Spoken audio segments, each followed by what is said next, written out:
So what is adenosine?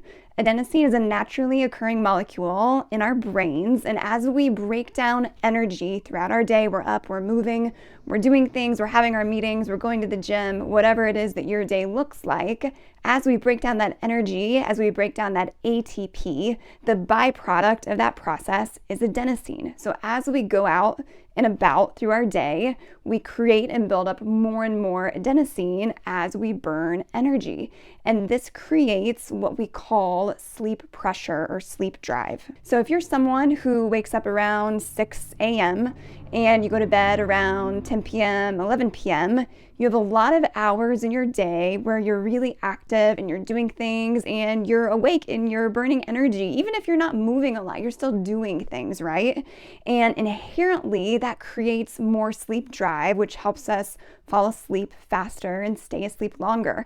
But if you're someone who wakes up at 9 a.m. and goes to bed at 10 p.m., you don't have as many hours where you have that activity and that mental stimulation, and you're burning that energy and building up that adenosine. So that leads to not feeling as sleepy at night and not really ready to go to bed. And it's just got me laughing because we spend the first half of our day drinking the caffeine, which ultimately blocks adenosine, and doing everything we can to avoid that sleepy feeling. Whereas the second half of the day, especially in the evening, we're working on what we can do to build that feeling up. So it's like this, I can't live with the adenosine in the morning and I can't live without it in the evening. And that's where I really love this idea of, okay, how do we honor the natural cycle of our bodies? And this is something that's inherent in how we've evolved to live, to burn energy and to produce this molecule.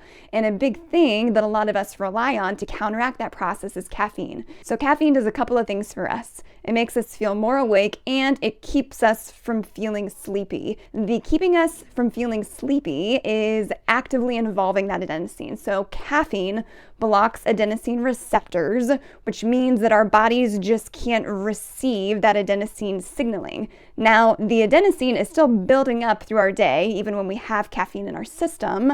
So that caffeine crash that you hear some people talk about is oftentimes when the caffeine wears off and then you get that big rush of adenosine all at once. So if you have that midday slump that you experience and you're someone who drinks caffeine, that could be why. There's no right or wrong here. It's acknowledging a natural process in our bodies and asking you, what's the right choice for you? You get to make it.